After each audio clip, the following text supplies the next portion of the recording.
YouTube, another day, another demo, and today, boom, we're gonna be watching Broky play on Ancient versus G2, baby. This game was at Blast, and nobody thought that FaZe were gonna win a map. You know why? Because Cold Zera left. But what happened was Olaf happened, all right? And even though they didn't do too well overall, all right, let's be honest. They didn't do too well here. Okay. They still were able to take Ancient off of G2. And G2 were a team that picked into Ancient, I think, twice. And they regretted it both times. So this will be a fun one to watch. Why are we watching Broky? Well, as you might know, we're right in the middle of Ancient Week, right? And what better to put right in the middle of Ancient Week than Broky Week? Okay, we got Broky Week finally coming back in the middle of Ancient Week. It's the ultimate collaboration. Forget Endgame. Forget Elden Ring. Okay, forget Liquid and Marvel. Forget whatever. This is the most bold collaboration in the history of entertainment. Broky Week meets Ancient Week. Intersection. And we'll get to see how in the middle of Ancient Week, Broky came up and got a 1.24 rating over G2 the favorites. He was a top performer of the team by a big margin.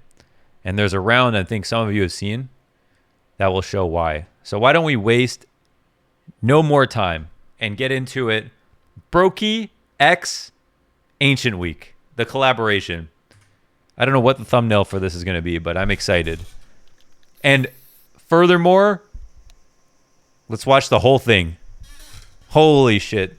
What a day. It's been 9 days since I've uploaded because we did the last video with Stiko on Ancient. That video was so good.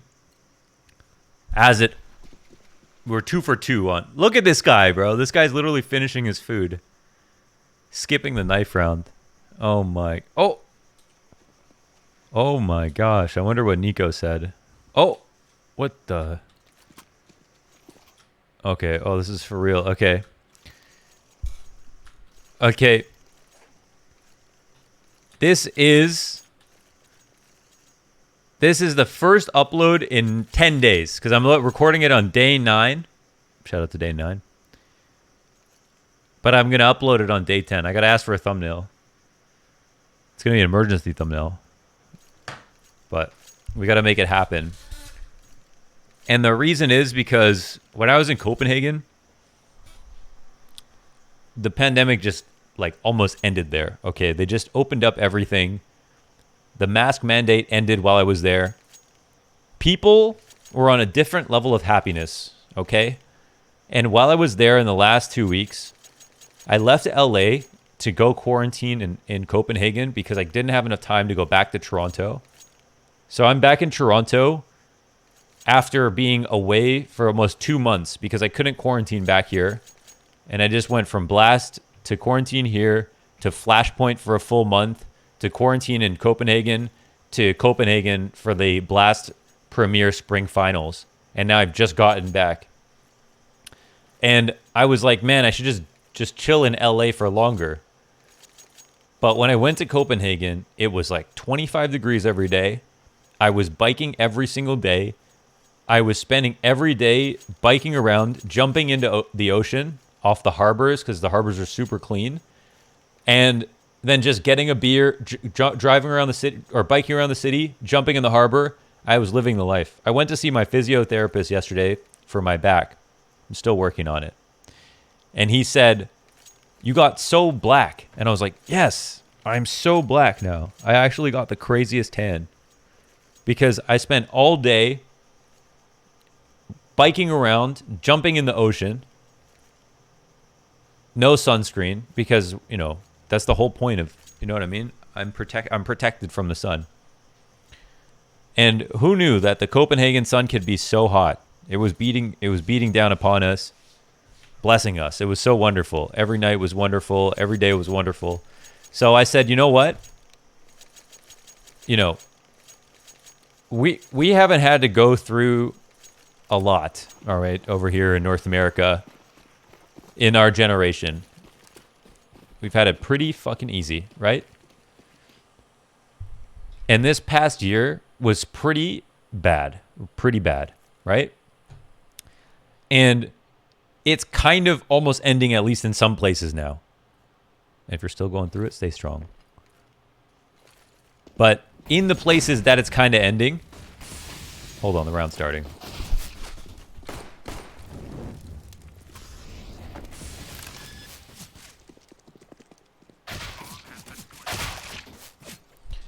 In the places that it's kind of ending, life is hitting differently. The optimism is at all-time highs. The sun is back out. People are happy and excited. And I was like, I can't miss this moment in human history. I need to be out there with everyone else, enjoying the weather. And I did it. I soaked the sun the fuck up, all right? We did everything. And that was just the quarantine period where I'm fully vaccinated, so I'm good. But the first couple of weeks when I was there, I was just by myself. I went around, I went to all the restaurants I wanted to go to in Copenhagen. I spent all the time outside. I jumped in the ocean constantly and got some beers. I met Zippel, went to Noma on some 9-day reservation. There was so much shit that happened. It was great. And now I'm back home, and I'm uploading again, and we're here to make content. So let's learn. Okay, we get the full exec B. The Ivy... Okay, that's the Ivy smoke, right? Okay. I still want to call this Ivy. I don't know what people are calling this on the left side. And next it comes down. This part of the map where Broky just died is banana. All right? This is where a lot of the nades come down. Stiko's in the chat earlier. His team specifically used this banana area to put a lot of pressure on the map, to just sit here and wait, punish peaks, that kind of thing. And in the beginning of the rounds, the CTs have an advantage at taking control of it with all the nades they want to throw. So it really feels like banana, and it's very important. So I have skyboxed. I know Anders. He gave me skybox. I have it. You think I don't have skybox? The only thing is that for my content, I only do POV demos. Basically most of the time. So this is, I have a specific use case that this is, I have to deal with I have to deal with the demo player, all right? To do what I do. So I do have it. I do have it. So the reason that we're watching this demo is because we want to know why G2 lost on Ancient when they picked into it again. And how come FaZe, even though they have a new player coming in with Olaf and they were not looking, you know, nobody had a lot of high hopes for them, how they're able to beat G2 on the map. That is really the question. So I'm here looking for Kerrigan's preparation. I'm here looking for Broky's individual level. So we can see. And how they work the map and stuff, and where the lines and limits are, especially for Broky as an individual on this map, like how they look at it, what the rotations are like even stuff like this, coming back from A to B.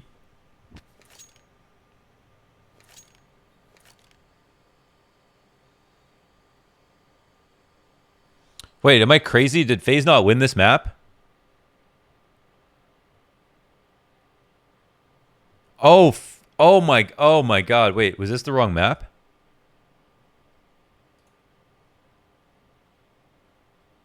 Oh my god. Am I looking at the wrong map?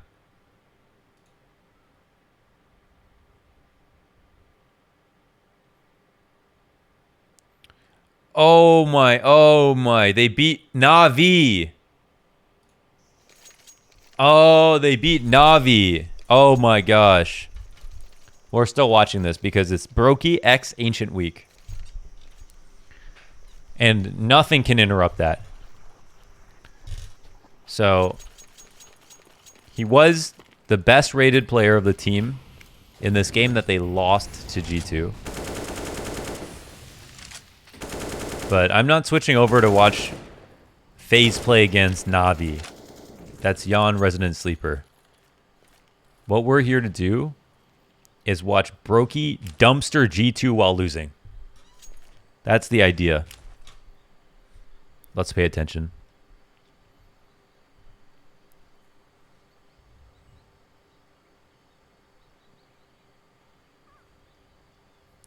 They have a retake banana. This is the window flash. This is literally a window flash for the bottom of banana, and somehow Nico isn't blind at all. What could that flash have possibly done? What could that flash have possibly done just now?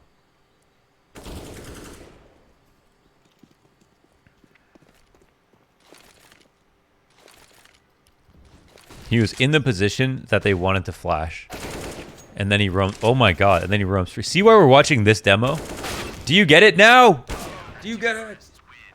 Oh, they still lose. It's because Broky's the only one killing people.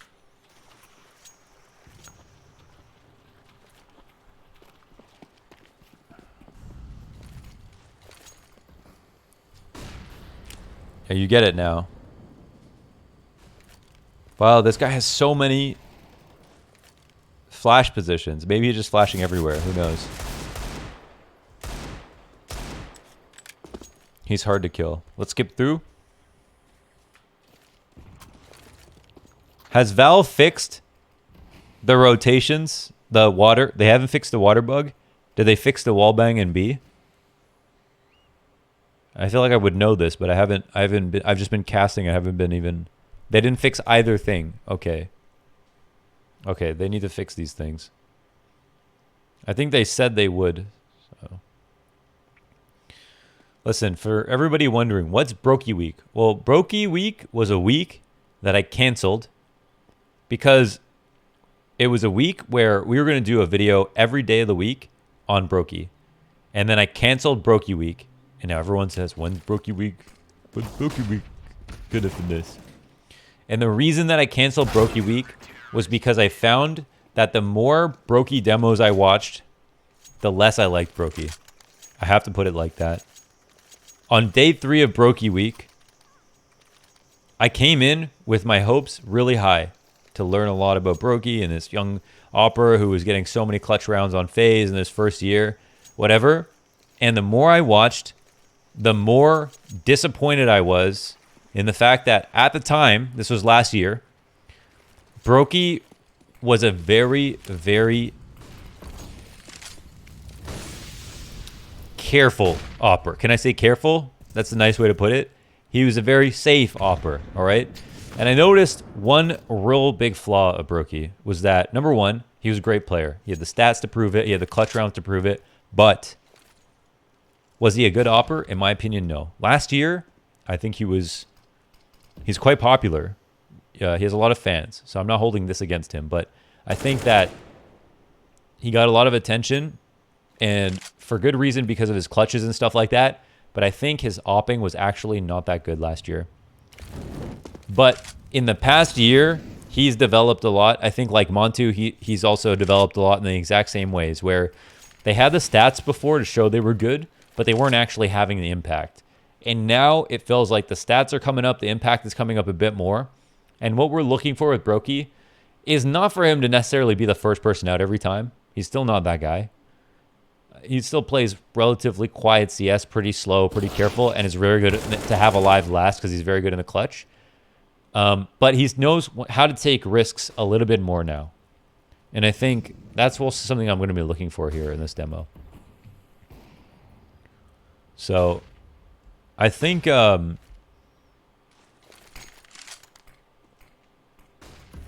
maybe for the sake of brevity, since this isn't even a map that they win and they only get, I think, a couple of rounds in the second half, we should only watch this first half.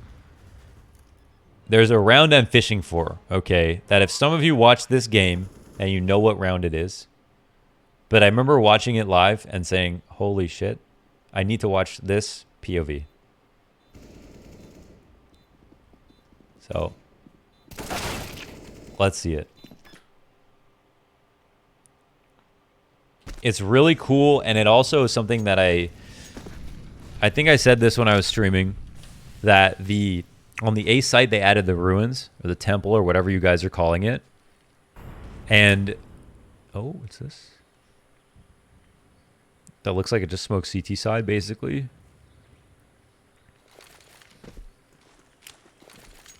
And is this it? Pause champ. And in this ruins area, there is so much room for fast action multi-kills because of the way, how close the doorways are and how much quick movement you can have around these site boxes and stuff like that. Is it coming, pause champ? So this is what I was thinking. Like, this is what I said. Like, there could be really, really cool moves in the 1vx situations. And I wanted to see this from his POV. Look what he can do from here. Okay. Oh my God. 3 different rotators, picks up the op, and look, he has another exit as well. The no scope and the 1v4. Shoo! It was so sick.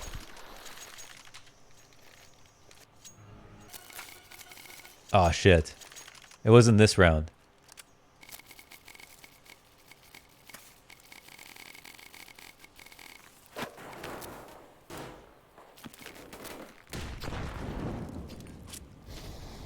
Because look at how it's laid out. And he's the guy who planted the bomb too. And look how close he is and how many options he can take. And how he fights off this like far rotator donut. Plus, he's in a position to kill these close rotators as well. And it's just, it's so good. And then I guess this spot right here should be called Broky. Yeah? I think that would actually be not a bad look. Like this should be called Broky, right? 100%. Maybe not right out in here, but like right there on the side. We call that Broky. I feel like that's well deserved. Yeah? That was a sick fucking round. It's got a nice 2-syllable name. Look how hyped he is. All the switching. Yeah, next cast I'll bring it up. I think Connor was calling it green. But we can definitely get it to go for Broky.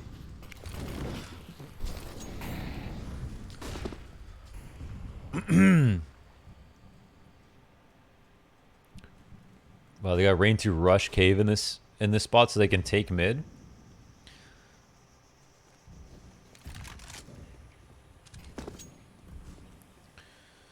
And see, Broky's always throwing supporting flashes early rounds, and this is always how it is.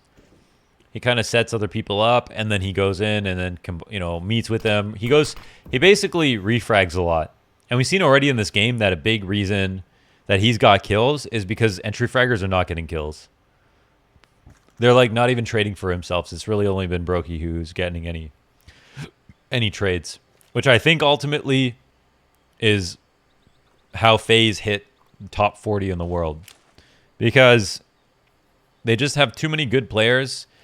That it just doesn't make sense that like it has something that has to do with how smart they are, right? Like all of these players, if they play at their best, obviously they should never be able to get down as far as top 40. But I would believe that players that have played for this long and maybe are a little bit too tenured are going to be able to are going to have like, you know, periods of time where they struggle a bit. They're a little bit like they're struggling with motivation. They're losing aim duels and stuff like that. And I think that is genuinely just a big problem with FaZe.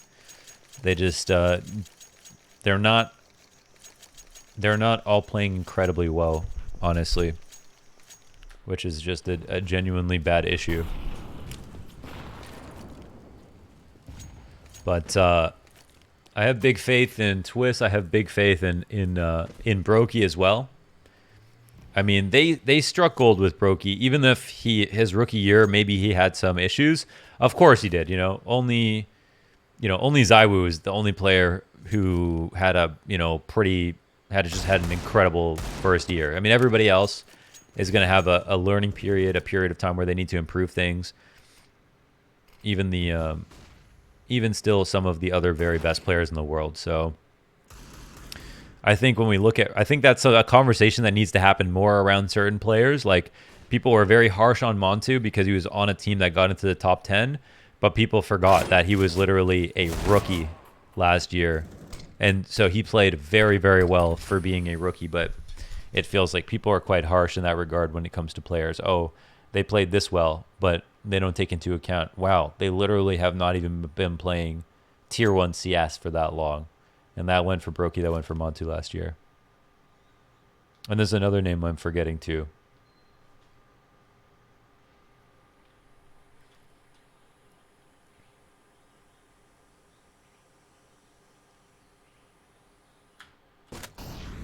Not much to do now. He survives the save. Yakinder. Oh yeah, Yakinder is another name of a player who had done extraordinarily well and still only played for a year. And yeah, it's very quick to try to ride that wave and be like, whoa, where's the end? You know, every new player who's that good is ZywOo, but like, everybody has to go through, other than ZywOo, everyone has to go through a period of getting to tier 1, then learning how to play against tier 1, or having a lot of confidence in tier 1, then getting figured out, then learning how to be consistent at that level again, and then becoming the superstar player that they were. The same thing with Axile. Even 6 to 8 months ago, it was his teammates who were calling him the star player of the team, but his stats were not showing it. It was actually Shiro who was clearly the more standout player. But in the past couple of months now, we're seeing Axile. I was talking to Config the other day. He called him the best rifler in the world. And someone in my stream said that a week ago, and I thought about it for a second. I was like, you know, I guess he is. You know, I guess he is right now, at least. The most feared, probably, rifler in the world. And that is pretty unbelievable stuff. Like, for how quickly the team has come up. People keep bringing up the Nafany HLTV confirmed podcast, and that is a great podcast. And I've interviewed Nafany before, so I already knew he was funny. So I was really looking forward to this. And it's crazy to hear about, you know, the fact that they've only been playing for 2 years, that they have risen to tier 1, and now are Gambit are the only consistent team in the world now. That is such a crazy thought to think about. And of course, you know, if we ever got to a situation, this is kind of a tangent, but if we ever get to a situation where, let's say, Gambit for whatever reason couldn't play as well on LAN as they do online, like everybody wants to say, then that would delegitimize all the results online. You know, I think so. I think it would. I think it would say a lot. Because my prediction is that they might not play well at first, because I think everyone's going to be nervous. Even the good teams will be nervous when LANs come back. And then they'll just recover and then become good again because they are good. You know what I mean? There's no like gimmick. They're just a very, very good team. So I believe they will be good. And I think people overrate nervousness so much.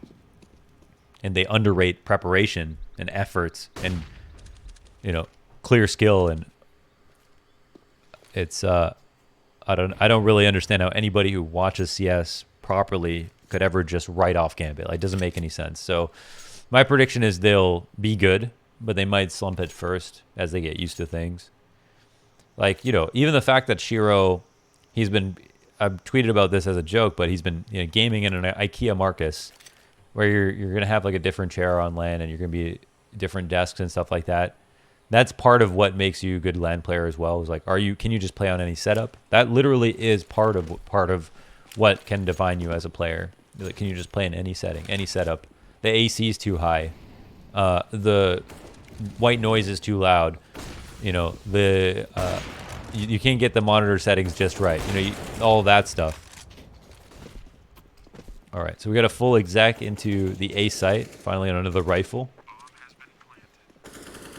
And yeah, online is more competitive in a certain way. Sound matters more. Thing is, everything. Everybody is more confident. It's like the more pristine version of Counter-Strike if everybody has like a decent ping and stuff like that. It can be more competitive, but there is less pressure. Of course, there is tons of pressure to play matches for lots of money, even if it's online, and people need to remember that. But at the same time, of course, LAN is even more pressure, and that's why people can't stop talking about it. But LAN is not perfect CS. It's just, it's like it's still the best version of CS, but of course there's some flaws there, and just some stuff that you have to get used to.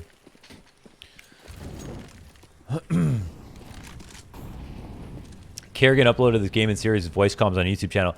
Guys, go check out Kerrigan's YouTube channel. He has some videos where he just uploads comms of all of his game matches that he plays. I fucking love them. Oh, man, that was so risky, but the flash worked really well, and he tracked back to the single box, and that's a free opening. All right, so these smokes are, you know, they're decent, but you still have to clear out. Oh my god, no way, there was someone back there. Oh, I remember this, and this was a mistake by Jax. He didn't take the fight right away, and this is a position where somebody has to go along the wall to clear things out, and then you get a good post plant. And Jax needed to fight earlier because he should have expected to get cleared.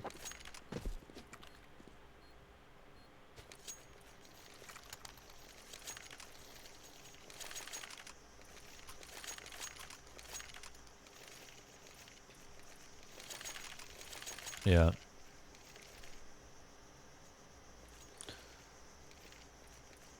Could you show how to space and trade for best outcome? We can look at this. So this was a good example of, like, you know, his Broky's entry pathing around the back of the site covered Jax there, where if he didn't do it that way, then two or more of his teammates could have died. And you'll see here, for example, in terms of entrying, wow, they're taking a lot of risks. I mean, here they don't even have a flash to come out mid. G2 are so light on mid.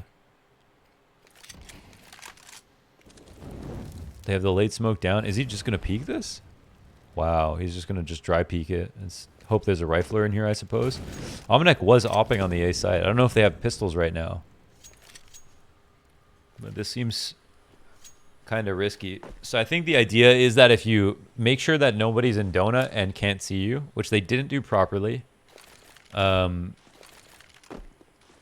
they might go and stack. They might go and stack the other site if they're not on A in the first place, so they have one person here. So it looks like this is how FaZe are getting out A over and over again. And I'm not sure. It looks like it was just pistols, maybe not. Olaf always wore a Meister. Yeah, I did mention that. It's like he's always warm. I gotta watch an Olaf demo. Yeah, that'd be a good idea.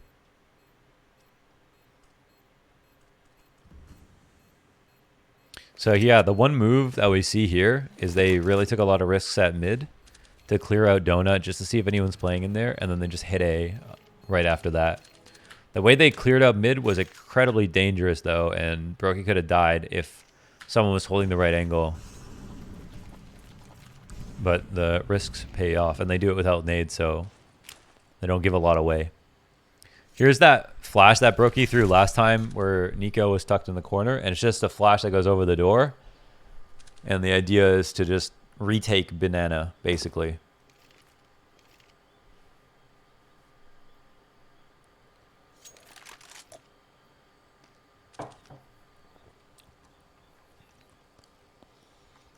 And it looks like the read is that if there's no noise and they don't take mid control, that G2 are trying to take over B.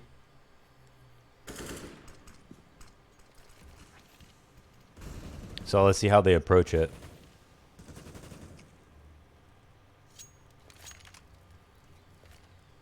No one's here, so I wonder if they're going to try to go out towards mid at the same time.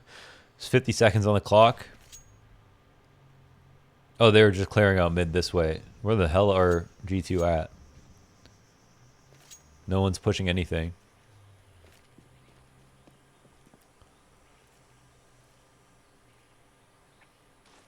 We're going to throw the same A exec. Let's see if we score a round.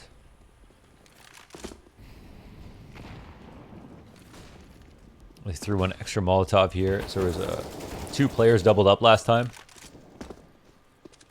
And they leave this open, I think, specifically for him to op this, maybe because I don't know where Almanac is, but he was opping A that one round.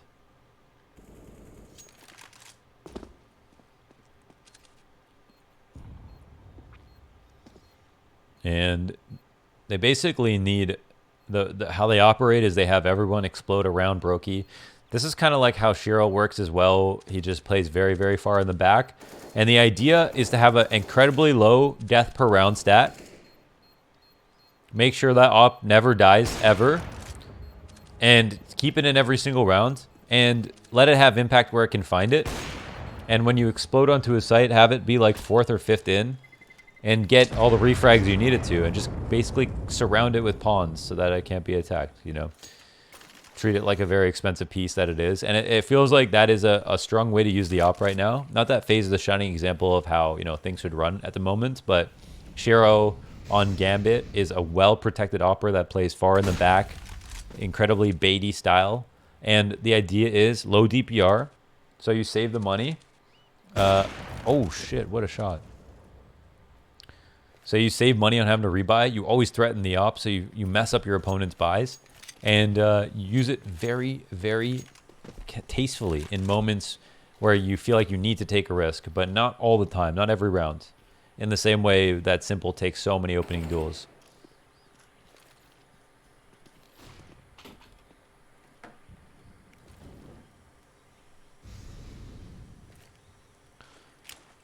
But yeah, I think I agree that Broky is a great player, but not necessarily a great opper. But who knows? It can change. I think right now there's not really someone to take it out of his hands. And he's collecting a lot of experience playing these matches versus tier 1 teams. So since he's a good player and he's been opping for some time, maybe he'll be a lot better in time to come. That was versus a Famus. Okay, I was wondering if Almanac's gonna be, if he was gonna be offing in Donut. They finally find this kill they were looking for. We get the slow mid. Oh my god, he went to shoot and I think he switched too soon. And didn't get the shot off, and then Hunter got 2 frags. Oh my god, that's so unfortunate. That's the last round of the half. Oh man. Unlucky or bad is the question. That was Broky versus G2 on Ancient.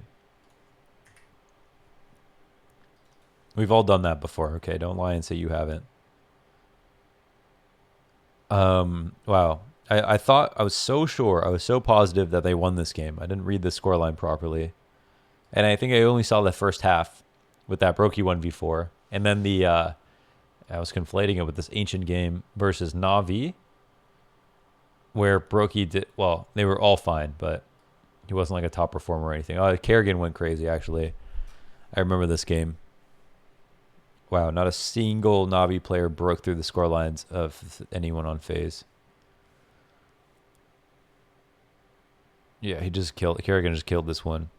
Okay, so that's Broky week in Ancient week.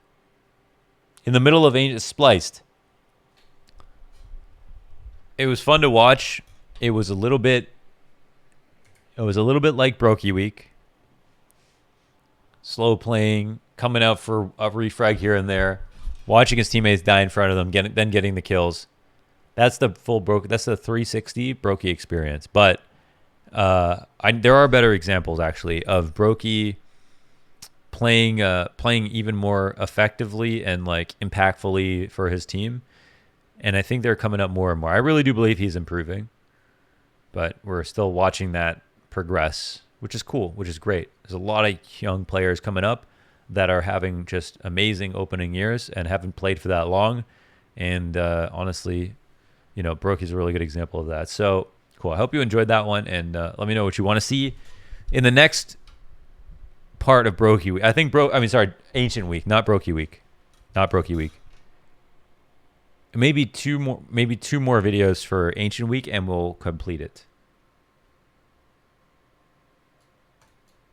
Or maybe we do 3 videos in the week. I don't know. Not 7. I'm not gonna do a whole 7. Okay, I hope you enjoyed that. Like, comment, subscribe.